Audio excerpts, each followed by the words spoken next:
Olá, sejam todos muito bem-vindos. Este é o Conexão Mais Lives, um conteúdo original produzido pelo jornalismo da Rede Mais, afiliada à Record TV, para os quatro cantos de Minas. Eu sou Renan Freitas e te farei companhia nesta noite de quarta-feira, onde nós vamos abordar alguns temas comportamentais, ingressando aí debaixo do guarda-chuva do Conexão Mais, que já discute política e economia com Luiz Fernando Rocha, discute esporte às quintas-feiras com Marco Antônio Leite, e conosco agora aqui alternando Letícia Reis, eu, Renan Freitas, na esfera comportamental e levando também entretenimento e conteúdo de qualidade para a sua noite nas redes sociais. O conteúdo fica disponível ao vivo no YouTube e no Facebook da Rede Mais HD, só você procurar depois para reassistir esse material, e também importante a gente destacar que tudo isso você pode acompanhar em podcast, procurando na sua plataforma favorita o Conexão Mais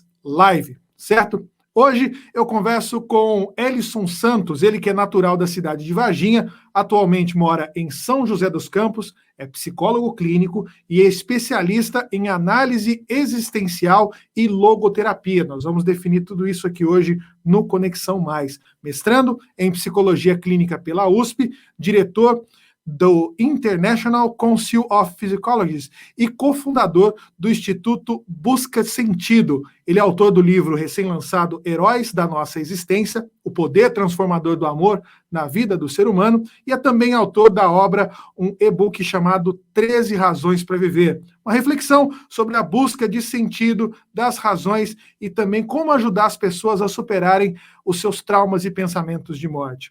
É afiliado à American Physiology Association, palestrante e comentarista de TV e rádio, também chega para deixar o nosso Conexão Mais Live muito mais recheado. Elison, uma ótima noite para você. Obrigado por participar conosco aqui dessa conversa. Tudo bem? Tudo bem, Renan? Boa noite a você, boa noite, pessoal que está nos acompanhando. Prazer estar aqui com vocês. É uma honra, uma alegria poder estar trocando algumas ideias aí com vocês. Olha só, acho que para a gente começar a nossa conversa, a gente primeiro precisa contextualizar os assuntos que você pesquisa e defende tão bem. O que a gente poderia colocar que seria essa logoterapia, que é o tema mais diferente do cotidiano da maioria das pessoas, e também como que ela entra nessa análise existencial, né? O que seriam essas duas áreas da psicologia? Muito bem, Renan. A logoterapia é um termo que o Viktor Frankl, um psiquiatra vienense, ele cunhou esse termo justamente para explicar a terapia do sentido da vida. Ele entra para substituir o termo análise existencial, que é, na verdade, o termo, o nome original da sua abordagem. As pessoas não conhecem muito bem a logoterapia, mas conhecem bem a psicanálise, que é a primeira escola vienense de psicologia, fundada pelo Freud. O Viktor Frankl morava a 3 quilômetros do Freud e ele foi o fundador da terceira escola vienense de psicologia. Então, ela é conhecida, a análise existencial e logoterapia do Viktor Frankl é conhecida no mundo todo. No Brasil, ela está tomando aí um corpo, né? Tem a Sociedade Brasileira de Logoterapia, a Associação Brasileira de Logoterapia e Análise Existencial, a ABLAI, enfim, faz parte desse processo aí também das muitas escolas de psicologia, muitas abordagens de psicologia que existem no mundo. E o tema principal dela é a busca do sentido da vida. Então, na logoterapia, na análise existencial, a gente vai trabalhar as neuroses causadas, por exemplo, pela frustração da busca do sentido da vida. É o que o Viktor Frankl chama de vazio existencial. Então, quando muitas pessoas têm vivido nos dias de hoje esse drama de não entender o sentido da vida, de se frustrar, de estar sofrendo por não estar encontrando um futuro, né, uma luz no fim do túnel. E aí, por isso também, eu vou conectando o tema dos meus estudos aí, seja o tema do amor, né, dos relacionamentos, que você citou, e o tema do suicídio também, que faz parte aí do meu trabalho do mestrado.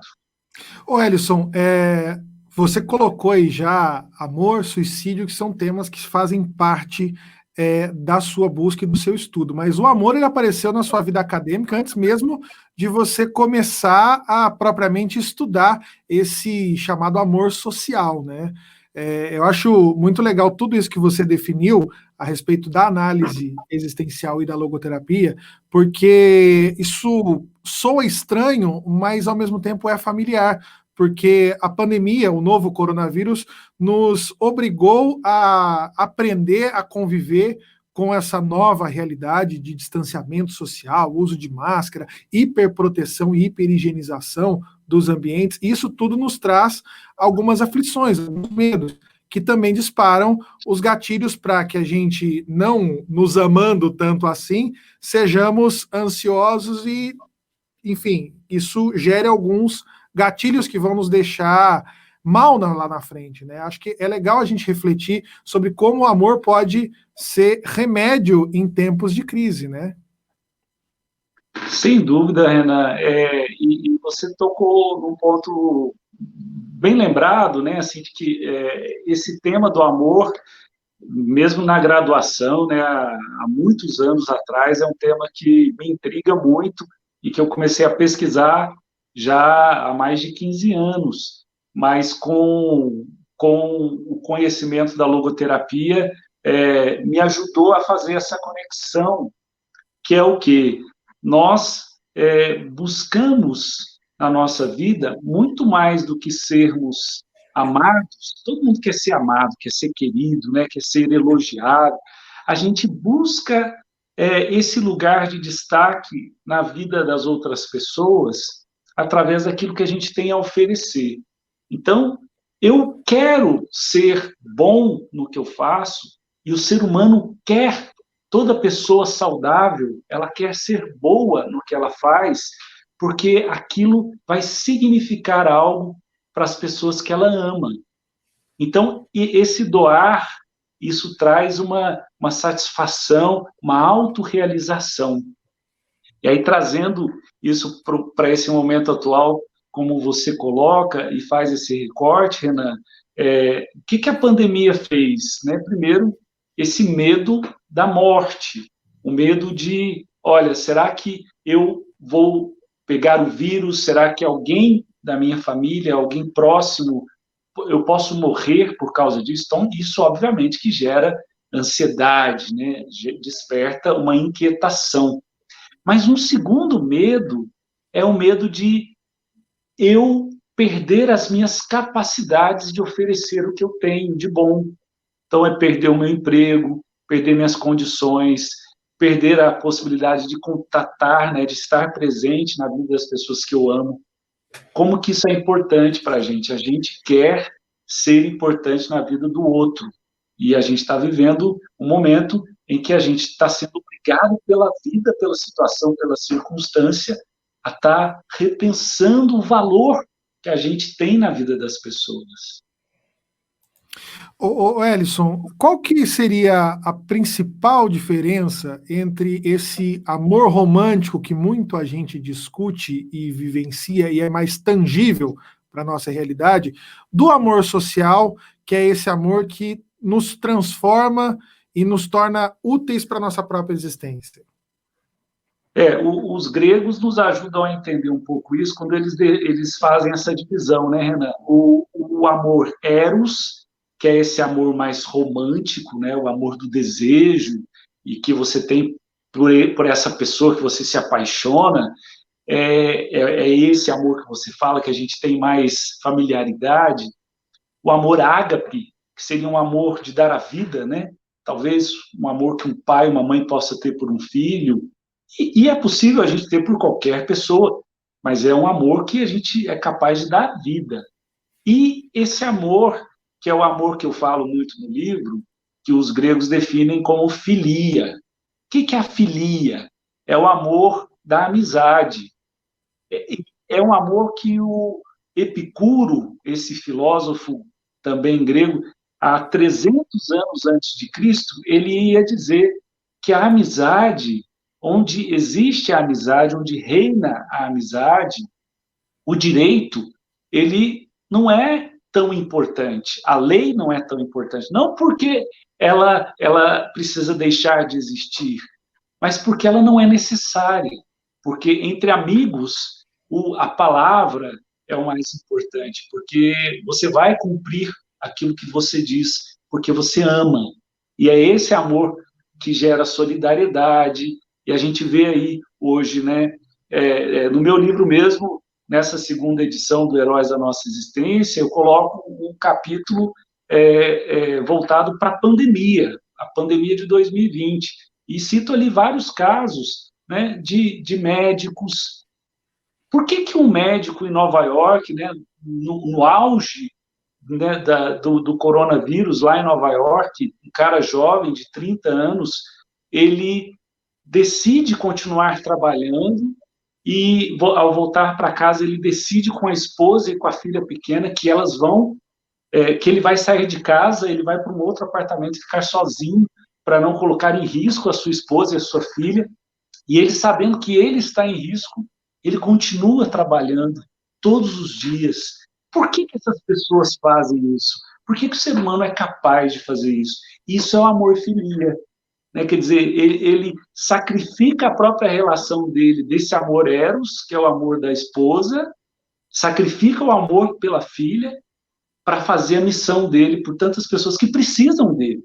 Né? E tantos médicos, tantos profissionais da saúde que têm feito isso, têm vivido isso no mundo todo nesses meses, né, Renan? Então, eu acho que esses são os heróis, né? E todos nós podemos ser esses heróis quando acessamos essa capacidade que todos nós temos. Wellington, você colocou a respeito desses momentos da gente ressignificar, e eu acho que é legal essa evolução da primeira para a segunda edição do livro, né? Você percebendo da atualidade do tema, ele ficou mais robusto da primeira para a segunda edição, né? Ele ganhou mais páginas, mais assuntos, e ele também vai para o que eu quero te perguntar agora. Da importância do momento de crise, desse caos que a gente está vivendo, para ressignificar. Se você olhar para os assuntos mais buscados nos últimos tempos, né, especialmente no período de pandemia, a gente tem muito yoga, ressignificar, empatia, saúde mental, que são temas que estão ficando cada vez mais em evidência para as pessoas poderem viver melhor, serem melhores. E como, através dessa ser melhor, o livro tá trazendo essas reflexões e ampliando esse momento da gente ressignificar e pôr valor naquilo que de fato é importante. É verdade, né? A gente vê como que amanhã, por exemplo, é dia do psicólogo, né? Dia 27 de agosto. E é interessante porque quando começou a pandemia, né, aqui no Brasil, e a gente ficou sabendo da necessidade do isolamento, enfim, muitos pacientes deixaram, né, deram uma pausa na terapia, no processo de análise, porque porque não sabiam como fazer essa terapia online, não estavam preparados para isso. Outra, pelo medo de financeiro, né? Então vamos economizar. Então teve uma baixa no primeiro instante, muitas pessoas pararam com o seu tratamento. Passado 2 meses, a procura aumentou muito. Por quê? Porque a gente sabe, isso no mundo todo, né? Você disse aí, né? Eu faço parte do Conselho Internacional de Psicólogos, nós temos reuniões quinzenais, praticamente agora com a pandemia aumentaram essas reuniões. Então, esse contato com psicólogos do mundo todo, de várias partes do mundo, eles também concordam que, passados 2, 3 meses de isolamento, o ser humano parece que é um limite ali em que o ser humano suporta esse isolamento muito forte, porque as pessoas começaram a pedir ajuda. E aí voltaram para a terapia e aumentou a procura pela terapia, e a psicologia está aí num momento chave, como um recurso essencial para a sociedade, para a humanidade nos dias de hoje, para justamente ajudar as pessoas a fazer exatamente isso que você está dizendo, Renan, que é o ressignificar, reencontrar o sentido da própria existência. Porque, muitas vezes, nós, na nossa busca pela ordem, né, do nosso dia a dia, a gente vai também se acomodando. Então, de repente, a vida nem está tão boa, a vida nem é como eu sonhava, a vida está muito distante do que eu gostaria que fosse, mas eu vou empurrando, eu vou levando. Só que isso tem um custo muito grande. E aí a gente vê, antes da pandemia, as pessoas, né, o Brasil batendo recordes em ansiedade. O Brasil é recordista em número de pessoas com transtorno de ansiedade. É o país que mais tem transtorno de ansiedade. A depressão, como um dos transtornos aí que está se tornando o maior mal da humanidade, segundo a Organização Mundial da Saúde. Então, são dados que a gente precisa parar um pouco e pensar. A gente não fez uma parada facultativa, né, no sentido assim, olha, gente, esse ano 2020, vamos parar para a gente poder pensar na vida. Mas a vida nos obrigou a isso, com a pandemia. Então, pode ser para nós também uma oportunidade, né? E eu vejo que muitas pessoas estão fazendo isso. É como se aquela correria toda, né? A gente está carregando um monte de mala, né, na nossa vida, andando para frente, carregando esse tanto de mala, e de repente todo mundo para, o que eu estou carregando fica suspenso, porque eu começo a me perguntar, peraí, por que eu estou levando essa mala? Peraí, por que eu tenho... Por que tem essa roupa? É quando a pessoa para e começa a ter tempo para olhar para o guarda-roupa, né? Aí olha lá, nossa, mas essa blusa faz uns 5 anos que eu não visto ela. Essa calça eu só usei uma vez. Então, a vida está dando uma oportunidade para a gente ressignificar a vida, né? Deixar um monte de peso. E peso, né, Renan, a gente fala, pode ser essas coisas materiais que a gente está apegados, mas pode ser também sentimentos. Aquela mágoa, né, que eu carrego desde, não sei, 1900 antigamente, né, e que é um peso para o meu psicológico, para a minha saúde emocional.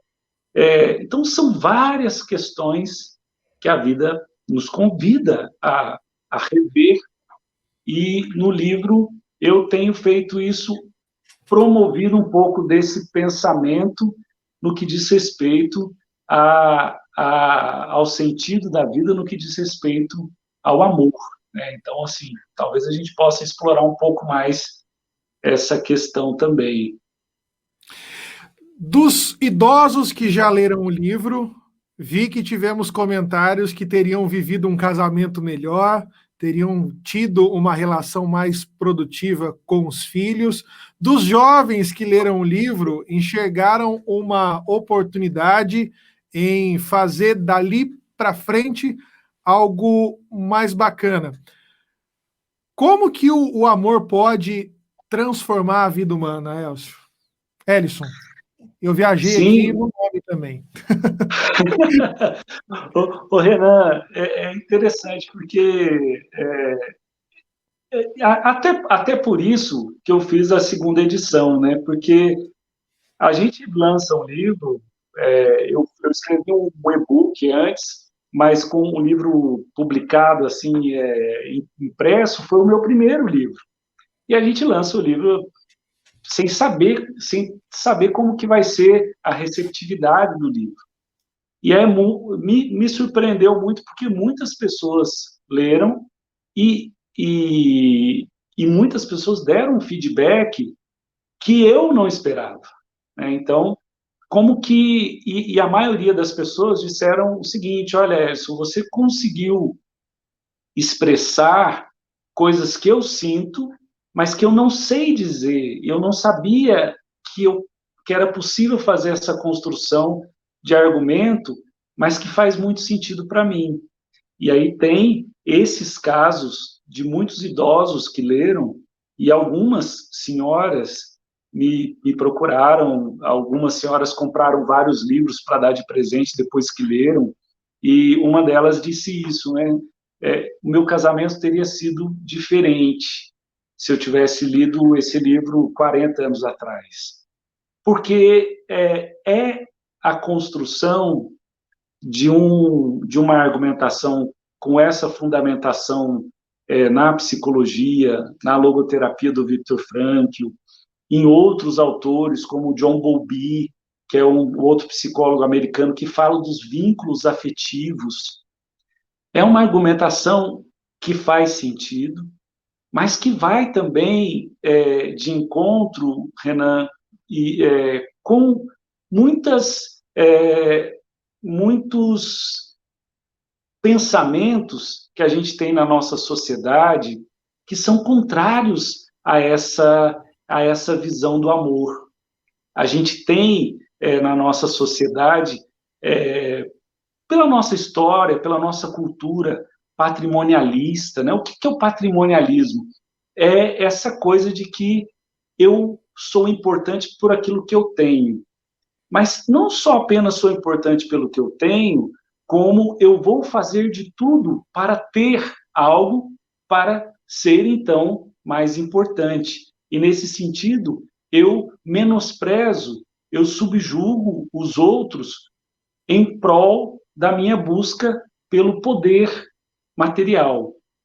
E a gente vem dessa competitividade social que muitas vezes deixa o ser humano enfraquecido, porque e a gente vê muito isso nos adolescentes, nos jovens, que se deparam com um mundo em que eles são obrigados a deixar de lado a amizade para competir, para poder serem mais acirrados na competição, porque tem que garantir a sua vaga no vestibular, porque tem que garantir a sua vaga na empresa, isso que é o mais importante.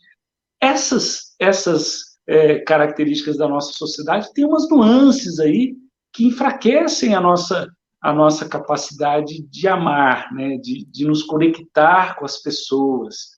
Então, você encontrar uma linha científica que traz embasamento para você e diz para você assim, olha, você pode competir, e isso faz parte do ser humano, você pode buscar o progresso, você pode buscar ter os seus bens materiais, você faz parte da vida você buscar crescer, mas o que te realiza é que você caminhe com as pessoas que você ama, é que você compreenda que o seu marido, a sua esposa, ele não tem o mesmo pensamento que você, ele não tem as mesmas características cognitivas e emocionais. Então, você não pode exigir dele, dela, a mesma exigência que você tem para você mesmo. E é isso que essa senhora falou, porque muitas vezes no casamento as pessoas querem cobrar do outro, colocar o outro no mesmo crivo, não é? Colocar o outro no mesmo filtro. E não é assim. A beleza da vida, não é, Renan, é que nós somos diferentes, né? Se não fosse você aí, né, com todas essas suas qualidades de comunicador e todos esses estudos que você tem, a gente não estaria aqui fazendo, né, uma live fantástica, eu não poderia estar aqui me comunicando. Então, essa diferença, ela nos faz a gente crescer. E isso a gente pode levar não só para o casal, para a família, mas para a sociedade, Renan. Em tempos de crises políticas, a riqueza do nosso país é a nossa pluralidade, né? E é muito ruim quando a gente vê as pessoas buscando mais a desunião e a briga do que a possibilidade do encontro. Enfim. É a falta de amor no cotidiano, né? Acho que o amor, na sua essência, ele tira muitos véus dos problemas, ele desvenda o que de fato importa. É legal você colocar que a gente vive numa sociedade onde os valores estão nas coisas que a gente tem. Quando acho que a pandemia está sendo um ponto de inflexão para nos apontar que as pessoas são importantes pelo que elas são, pelo que elas podem promover de transformação na vida delas. E nesse ponto, o livro ele contribui muito para a pessoa aprender a descobrir quem são esses heróis do dia a dia que fazem o simples, mas com compaixão, reconhecendo o discurso do outro. Isso eu acho que é fantástico. E a gente tem, você tem, na verdade, Edson, a vivência de ter lançado um livro super humano com contato tradicional, como editora, fazendo um café com os amigos e tudo mais, e também um carinho diferente, que é muito do que a gente passa aqui no Conexão, que é através da internet. O que você sentiu de grande diferença em lançar a primeira edição física e lançar uma segunda edição pensada nas crises do cotidiano, especialmente esse momento de pandemia, e tendo vivenciado isso à distância, né? Você lançou o livro pelo Instagram. Exatamente. É uma experiência diferente, né, que a gente está tendo que... nós estamos sendo convidados a experimentar. A primeira edição, em 2018, a gente fez, né, fizemos um lançamento aí em Varginha, no shopping, fizemos um lançamento aqui em São José dos Campos, também no shopping aqui, e aquela coisa gostosa de encontrar com as pessoas, o abraço, um coquetel, fazer o autógrafo dos livros. Lá na Unifenas também tive a oportunidade de estar lá, em Três Pontas, em tantos lugares, e encontrar, abraçar as pessoas, como que isso é importante, como que isso está fazendo falta, né? Que a pandemia passe logo e que a gente possa voltar a abraçar as pessoas. Agora, não podendo fazer o lançamento do livro presencial, a gente optou por fazer online, para não deixar de fazer. E é interessante, por quê? Porque alguns aspectos aí para a gente destacar. Nos Estados Unidos, alguns psicólogos escreveram um estudo sobre como que o atendimento online, por outro lado, embora não privasse a gente do contato físico, fez com que os pacientes começassem a ver também a casa do psicólogo, né? Começassem a ver que o psicólogo tem uma casa, né? Que tem uma família, né? Que ele tem um lugar lá que ele vive, que ele é um ser humano, ele não é só o profissional. E o psicólogo também, de repente, ver a casa dos pacientes, dos clientes. Então, há uma possibilidade de aproximação. E uma coisa que eu percebi fazendo o lançamento do livro online foi essa proximidade das pessoas. As pessoas se sentiram também mais à vontade de mandar os seus comentários, de se sentir parte, né, do processo, de enviar ali, né, as suas sugestões. Então, eu acho que a internet ela está aí para isso também, né? E como vocês estão fazendo aí, e de uma forma tão profissional, tão de alto nível, a gente talvez não conseguiu fazer um lançamento do livro tão profissionalmente assim, mas eu acho que faz parte dessa possibilidade que a gente está tendo de conectar com o ser humano que continua carente desse contato. E esse contato faz muito bem. Faz bem para a gente poder tá se comunicando e faz bem para quem tá ouvindo e está conectando essas histórias com as histórias de suas próprias vidas. Tornar plano, né, esse contato, porque às vezes um lançamento local num evento, ele acaba limitando pessoas que gostariam de estar ali e não podem. Eu acho que o lançamento de um livro que traz um tema tão atual e que demanda tanta reflexão para que a gente atente, opa, esse é um valor importante que nós devemos cultivar. Você trazer pessoas do Brasil inteiro através de uma rede social é sem dúvida, tornar acessível, né, o conhecimento, que é a grande proposta daquilo que você produz. Você produz um livro que é uma riqueza de conhecimento e a gente tem que espalhar essas reflexões. Ellison, deixa eu só colocar aqui algo que me chamou a atenção.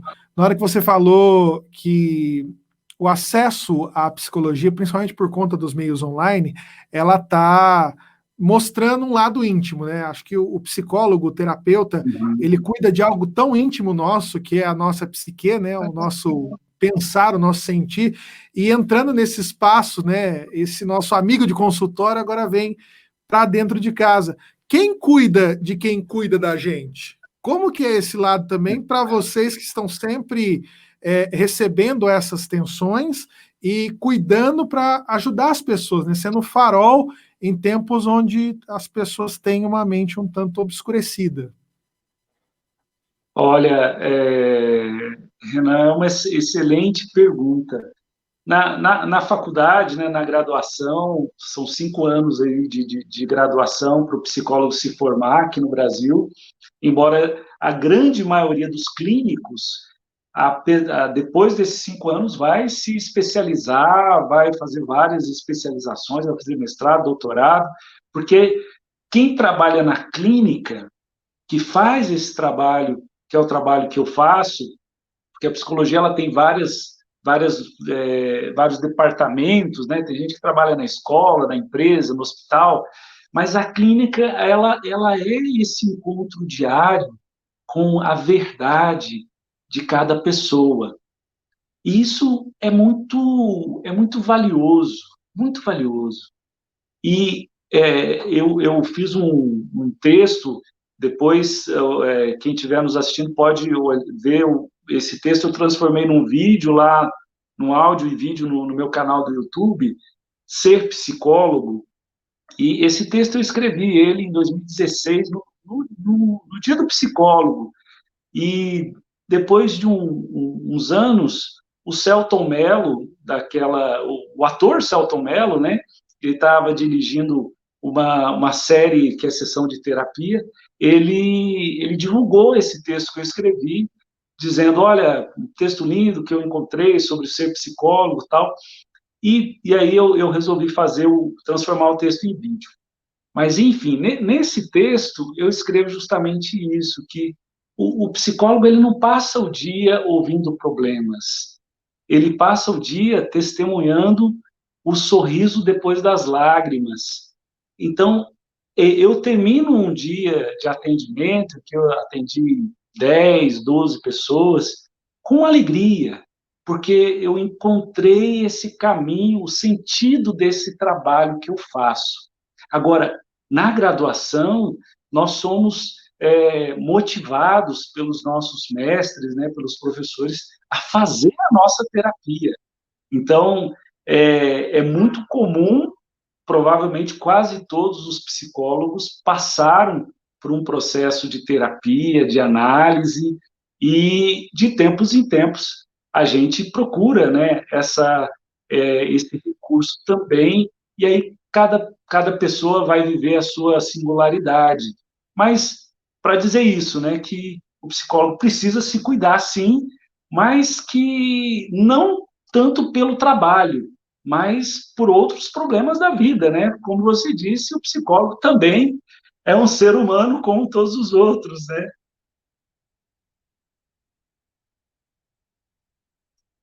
No... O microfone fechado não ouve mesmo, né? Eu acho que é saudável a gente propor essa discussão nesse ponto da nossa conversa, porque a gente dá um jeito de cuidar de tudo. Se precisamos de condicionamento físico, vamos para a academia. Se precisamos cuidar melhor da pele para não envelhecer ou não aparecer tanto o envelhecimento, buscamos ajuda médica, estética, mas quando a gente está sofrendo com o nosso íntimo, a gente não busca ajuda com o psicólogo. E eu acho legal a gente sinalizar também do seu primeiro trabalho enquanto publicação, né, para o grande público, que foi o e-book dos 13 motivos, né? Primeiro, como fã e cinéfilo, tem alguma relação com a série produzida pela Netflix? Ou é só Olha, uma coincidência do nome? Não, não, tem relação sim. Mas é interessante, porque a série da Netflix, se eu não me engano, ela surgiu em 2017. Não sei se você tem Sim, esse sim. dado. São 4 temporadas. A última temporada findou agora em 2020. A primeira temporada mostra os porquês da personagem principal em ter cometido suicídio. As outras duas sequentes mostram como isso se desenrolou. E na última temporada eles findam com a superação, né? Então, Renan, o que acontece, né? O tema do suicídio, inclusive, a gente precisa ter muito cuidado quando fala desse tema no público, né? Porque é um tema delicado, mas ele começou a chamar muita atenção, sempre chamou muita atenção, mas nos últimos 4, 5 anos teve um aumento, né? Na USP mesmo, onde eu estou estudando, estou contribuindo no escritório de saúde mental, tiveram casos, né, de universitários, e a gente vem estudando esse fenômeno no mundo todo. No Facebook, a gente tem comunidades, né, eu participo de algumas comunidades, e ter esse contato com jovens, adolescentes, que vão expressando sentimentos, ideias, né, ideações suicidas, infelizmente, a série 13 Reasons Why, né, o 13 Razões, o Porquê, ela, infelizmente, não teve um bom resultado nesse sentido, porque a gente sabe que acabou também, de uma certa forma, influenciou essas ideações. E aí a ideia era justamente, dentro do que eu já estava estudando, produzir alguma coisa que fosse de encontro, né? Bom, se alguém for na internet, no Google, e procurar 13 razões, que ela possa não só encontrar a série, mas possa encontrar também alguma visão diferente sobre isso. E essas 13 razões, esse e-book, ele está em português, ele está também em inglês, ele são 13 razões fundamentadas na logoterapia, né, do Viktor Frankl, e é muito bonito, né, assim, a gente vê, tirar dessa visão que o Viktor Frankl tem da vida e transformar nesse e-book, porque eu, sinceramente, eu mesmo me emociono quando eu leio, eu releio o que eu escrevi, baseado no Viktor Frankl, quando eu vejo o vídeo, eu tenho uma versão portuguesa do vídeo, que é um diálogo meu com a Yamara Porcelli, que é uma outra psicóloga, também logoterapeuta, e tem uma versão em inglês, que está legendado para o português, que é muito bonita também, com as imagens. Por quê? Porque uma das razões lá no final um diálogo que eu faço com o meu eu de 80 anos. Então, e é um convite que eu faço para você que está assistindo a gente, né? Tente imaginar essa situação, você se encontrando com o Renan de 80 anos. E eu dizia assim, olha, pode ter muitos problemas na vida, a gente pode bater cabeça, eu posso chegar em situações que eu não vejo saída, eu posso me entristecer, eu posso ficar doente, eu posso ficar deprimido, mas eu quero encontrar esse cara, eu quero encontrar o Ellison de 80 anos. Eu quero dar um abraço nele e falar, cara, eu quis chegar até aqui para te ver. Vale a pena esperar o dia seguinte, né? Não importa o tamanho do problema. Então, eu acho que essas são motivações, Renan, que tocam na pessoa que está tendo ideações suicidas.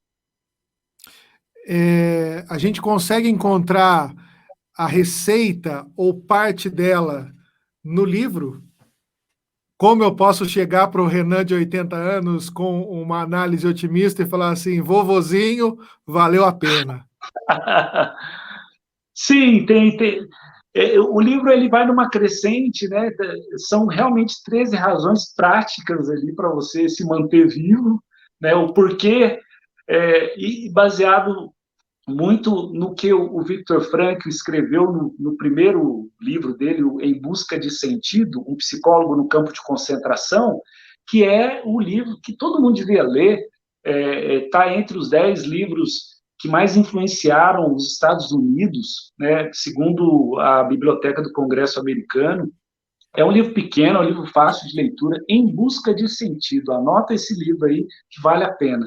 Nesse livro, ele conta a história dele, Renan, como sobrevivente do campo de concentração. Ele era um médico, psiquiatra, psicólogo, que ficou 3 anos preso como judeu no campo de concentração. Então, lá ele viveu várias situações que ele, como muitos, pensou em correr para o fio, né? Tirar a própria vida, correndo para a cerca elétrica e sendo fuzilado, mas ele encontrou uma forma que ele falou, não, enquanto eu estiver aqui, ninguém vai roubar minha liberdade interior, então eu vou viver. E ele ajudou muitas pessoas a deixar esse pensamento da morte. E deixou com essas argumentações que eu coloco no livro. Né? Então, assim, o que você pode esperar para depois da guerra, se a guerra acabar? Porque ela pode acabar. E aí ele conta, ele relata de vários casos que as pessoas deixaram as ideias suicidas de lado. E eu acho que é legal a gente pôr esse trampolim, porque dessas razões para deixar de não enxergar a vida como valendo a pena, a gente começa a partir daí a entrar num estado de espírito e num sentimento onde a gente consegue reconhecer os atos heróicos da nossa existência e reconhecer no outro quem são esses heróis, né? Eu acho que você faz muito bem esse trampolim de uma obra a outra, né? E trazendo, claro, o que é de mais importante, né? Um olhar novo sobre um problema que a gente está vivendo agora, né? Seja ele na análise das fugas que o pessoal encontra em fugir da vida através do suicídio, ou fugir desse coronavírus, das crises internas, da nossa frustração. O Elisson, o que vale mais a pena para a gente poder, entre aspas, concluir essas amarrações? Fazer sentido ou se fazer bem? O que estaria aí mais complexo nessa nossa relação entre um e outro? Perfeita essa tua colocação. Eu estou com o livro aqui, né? O Heróis da Estou Nossa colocando Existência. na tela toda. Pode mostrar, por favor. Tá. Tá aqui o livro, né? Essa é a segunda edição, e aqui atrás estão os relatos, né? Alguns dos relatos de algumas pessoas.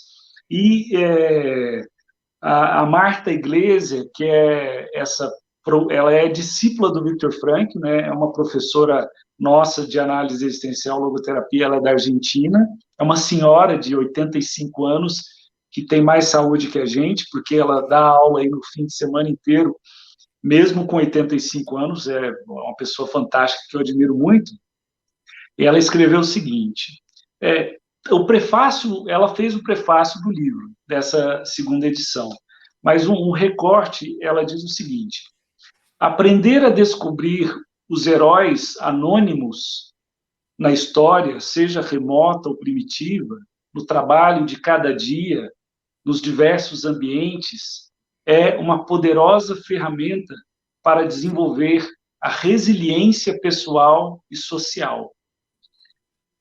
Por quê? É bem isso que você diz. E várias situações no livro, o livro não é um livro só teórico, né? Não é um livro... Ele tem a sua densidade, assim, né, de fundamentação teórica, mas tem muita história.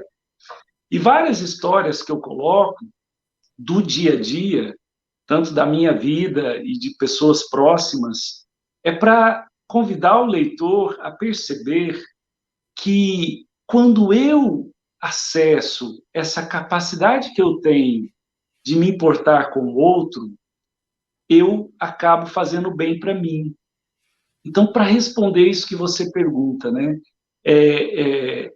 encontrar o sentido da vida, fazer sentido ou fazer o bem para mim, essas duas coisas elas estão unidas. Porque quando eu saio de mim, e esse sair de si é um movimento muito, muito saudável, né? O Einstein dizia que a vida é movimento, é como andar de bicicleta. E a gente sabe que a depressão, o vazio existencial, é o movimento contrário, é o ensimesmamento. Então, eu preocupo, vou me fechando, e eu não consigo fazer esse movimento para fora. Mas quando isso desperta, eu encontro a saúde. Então, ir ao encontro do outro nas coisas mais simples. Às vezes as pessoas elas estão sendo heróis e elas não sabem, Renan. Eu coloquei aqui, por exemplo, tem uma situação que me chama muita atenção. Bom, tem várias situações. Eu falo aqui, um motorista de ônibus, do ônibus que foi de São Paulo para Varginha, que eu peguei numa noite do dia 12 de outubro, que era feriado na rodoviária do Tietê, aquela multidão, eu estava passando mal, uma virose, e o motorista me ajudou. Eu não lembro o nome do motorista, mas eu lembro a feição dele, isso faz uns 10 anos. Ele me ajudou, ele não deixou eu entrar em desespero e entrar num hospital em São Paulo, né, numa noite de feriado, né, em que eu ia, né, poderia, sabe lá o que ia acontecer. Ele me ajudou e me conduziu, me acalmou, né, à meia-noite, na estrada, indo para Varginha. São atos de heroísmo. Ele poderia simplesmente dizer, não, você está passando mal, vou te deixar aqui, vai para o hospital. Então, pequenos gestos de generosidade, de solidariedade, pequenos gestos são gestos de heroicidade. Um pai de família, né, que acorda cedo para levar os filhos na escola, uma mãe que faz sacrifícios. Quantos heróis anônimos nós temos na história do Brasil, né, Renan? Eu costumo dizer isso, né, diante de tantos debates que as pessoas fazem da política, né, as pessoas perdem a paz por causa da política. Eu falo, gente, não são eles que fazem o Brasil, somos nós, é você que está aí na tua casa. Né? Essa nação é o que é por causa de você, porque você construiu. São esses heróis anônimos que não se candidatam a nada, que são os grandes heróis do nosso país. E a gente precisa ajudar as pessoas a perceber a heroicidade que cada um é capaz de ter no seu dia a dia, na sua família, na sua vida. Você é importante, né? Cada um de nós temos a nossa importância. E quando a gente desperta isso, é uma força. E eu começo o livro, Renan, dizendo isso. Se o amor é a maior força do ser humano, por que não nós falarmos mais do amor? Porque por amor você é capaz de fazer coisas impossíveis. Tem relatos, né, na psicologia a gente estuda isso, relatos de quando o ser humano acessa a sua força sobre-humana. Por exemplo, um pai, num acidente de uma caminhonete, que caiu no rio, ele sozinho consegue levantar essa caminhonete para salvar o filho. Isso é a força sobre-humana, isso é cientificamente comprovado, por amor. Tem vários estudos, eu coloco aqui no livro, né, vários estudos feitos em laboratórios de psicologia, que prova isso. Né? Quando a gente ama, quando a gente se importa, a gente é capaz de grandes coisas, e eu acho que muita gente no nosso país tem sido grandes heróis e talvez não está sabendo disso. O livro traz uma grande oportunidade para a gente tornar fácil falar de amor e, principalmente, com o falar de amor sendo fácil, ele mostra exemplos práticos e vivências para a gente também colocar o amor em prática, né? Exatamente. Tem ali alguns questionários, algumas perguntas que as pessoas podem se fazer, tanto para perceber se elas estão tendo problemas para acessar o amor, né? O que está acontecendo? Então, a gente vai falar de alguns transtornos psicológicos, tem ali alguns guias, ali algumas dicas para poder libertar essa força que está dentro de cada um de nós. Ô, Elisson, só para a gente já ir caminhando para o nosso encerramento, na sua vivência no ônibus, me passou um pensamento aqui que o coronavírus nos trouxe uma oportunidade muito grande. E às vezes as pessoas falam, pô, Renan, você está sendo muito otimista onde não tem otimismo. Tem otimismo em toda situação, mas Sim. o uso das máscaras nos trouxe a oportunidade de novo, olharmos as pessoas nos olhos, que são a janela da alma, né? E eu acho que o motorista, ele teve essa empatia e a grandeza de olhar nos teus olhos e falar, pô, esse meu semelhante está precisando de uma mão, eu vou me despir do meu eu e vou fazer uma boa ação. E tantas outras pessoas fazem isso. E se você, através disso, consegue reconhecer o bem no outro, a necessidade do outro, propagar amor, acho que a gente vai viver num mundo muito melhor, né? Sem dúvida, Renan, sem dúvida. E de fato, né, as máscaras estão obrigando a gente a olhar nos olhos. E que bom perceber que, mesmo com a nossa parte do nosso rosto tampado, a vida ela se manifesta no nosso olhar, né? Você anda pelas ruas, você, né?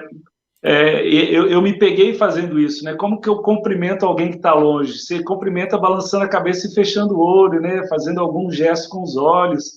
Então, o humano que está por trás, eu acho que quebra muito o nosso orgulho, né? Uma das coisas que no meu YouTube eu fiz várias entrevistas com psicólogos de outros países e um deles, o George Hu, da China, um psicólogo que trabalha na China, ele falando isso, falando, Ellison, eu acho que a pandemia também faz a humanidade perceber que nós estamos unidos, né? Que o mesmo vírus que pega aqui na China, pega nos Estados Unidos, os mesmos sintomas que uma criança no Vietnã tem, os mesmos sintomas, né, que podem ter. Claro que, graças a Deus, as crianças não são tão contagiadas, mas os mesmos sintomas que um idoso tem em qualquer parte do mundo são os mesmos sintomas que um idoso pode ter aqui no Brasil, e nós estamos no mesmo barco. Então, a gente precisa tomar consciência de que a nossa humanidade, ela é uma só. De que por mais que eu tenha nascido numa cultura patrimonialista, patriarcalista, machista, ou agora o feminismo, enfim, essas diferenças, elas são profundamente superficiais, se é que a gente pode usar essa expressão, profundamente superficial, para dizer que a essência humana que nos une, ela é muito maior. E é muito bom, faz muito bem para a saúde quando a gente consegue acessar a nossa capacidade de amar. Então, olhar para as pessoas e se importar por elas e fazer alguma coisa, nem que seja um piscar de olhos, é um gesto humano que nos realiza e nos liberta dessa prisão, né, que muitas vezes nós nos colocamos dentro do nosso egoísmo, do nosso egocentrismo.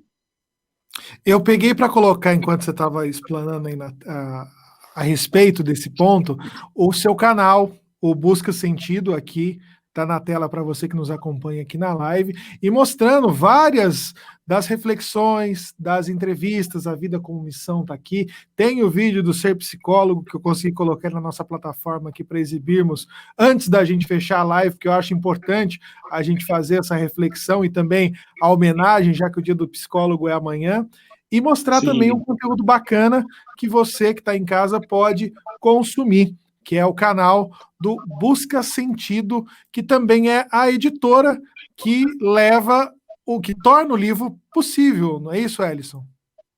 Exatamente. A primeira edição foi publicada na editora Zagodoni, que é uma editora muito boa ali em São Paulo, né, especializada em livros de psicologia. E a segunda edição nós estamos publicando na nossa editora, a editora Busca Sentido, que vai aí publicar também, já no mês que vem, um livro excelente do Cláudio Garcia Pintos, que é um logoterapeuta argentino, e depois um livro do Guilherme Pareja Herrera, que é um mexicano que morou na casa do Viktor Frankl. Então tem mais 2 obras maravilhosas a serem publicadas esse ano ainda na nossa editora Busca Sentido.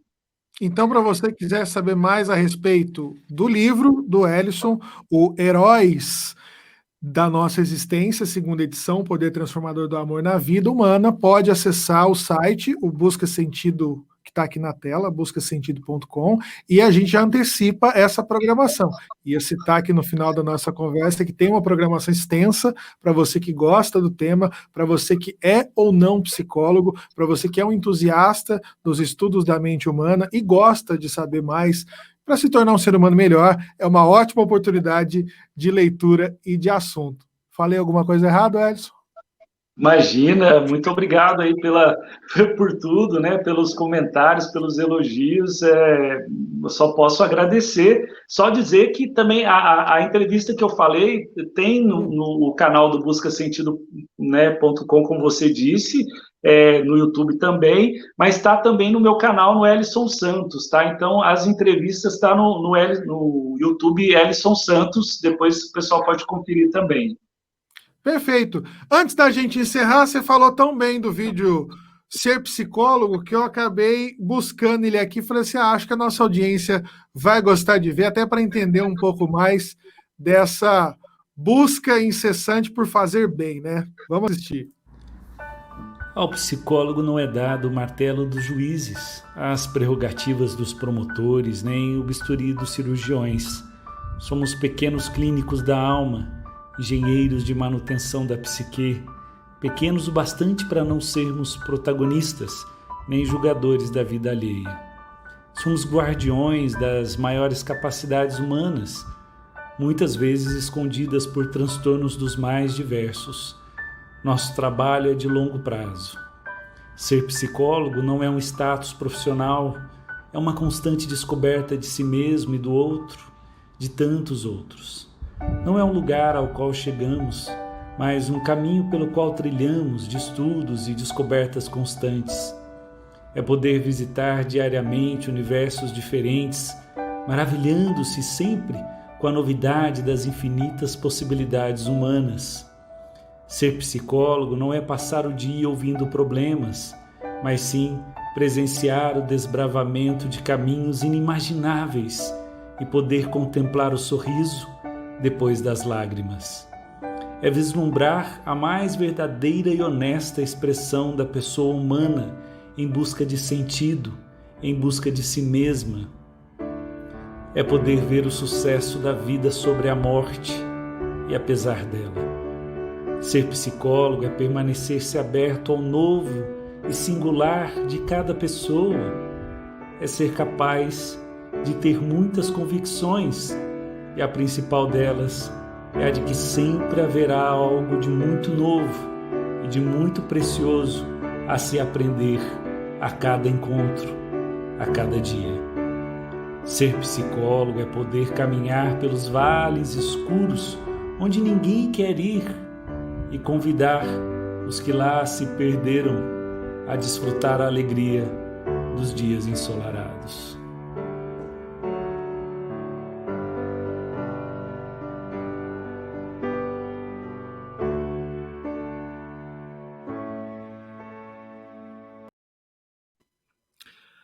Muito bem. Além de terapeuta, de psicólogo clínico, autor, também é um ótimo dublador, né? Tá vendo? Ô, Ellison, queria aqui mais uma vez, em nome da Rede Mais, agradecer a você pelo seu tempo, por dividir conosco não só a sua obra, que esse livro fica disponível para quem quiser adquirir no site buscasentido.com, mas também todas as suas vivências, e eu tenho certeza esse teu jeito de iluminar as pessoas. Quem quiser saber mais, quiser conversar contigo, como que faz para te encontrar nas redes sociais, para achar mais do seu trabalho e também do Instituto, né, do Busca Sentido. Sim, obrigado, Renan. Tem o meu site, o ellisonsantos.com, tem aí o buscasentido.com, que é a editora, e o buscasentido.com.br, que é o instituto. E nas redes sociais, o Instagram, @ellison.san, no Facebook, Ellison Psicólogo, e no YouTube, o Ellison Santos. Então, vocês vão encontrar aí telefone, informações, e-mail, contato, estamos aí à disposição. E, mais uma vez, muitíssimo obrigado, Renan, pelo carinho, pela conversa. Muito bom poder estar aqui com vocês.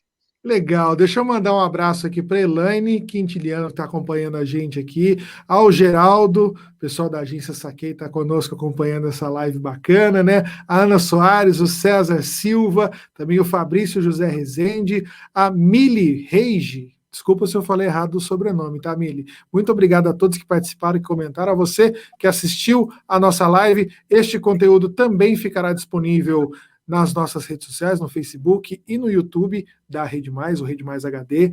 Nas plataformas de podcast, você procura na sua favorita por Conexão Mais Live para poder ouvir este conteúdo também que vai para lá e fica disponível. E amanhã, 7h, Marco Antônio Leite ocupa a cadeira do Conexão Mais Live com o Ataque, trazendo conteúdo esportivo. Ele, o jornalista convidado Felipe Repolês e também o presidente do Tupi Futebol Clube, o José Luiz Muller Júnior. Eles estarão aqui amanhã na nossa resenha esportiva das quintas-feiras, trazendo mais um conteúdo do jornalismo da Rede Mais. Aproveitar aqui também dar os parabéns para o Maicon Adão, nosso produtor, que fechou essa ideia bacana aqui conosco, que tornou possível esta live. Maicon, parabéns e mais uma vez obrigado pelo trabalho.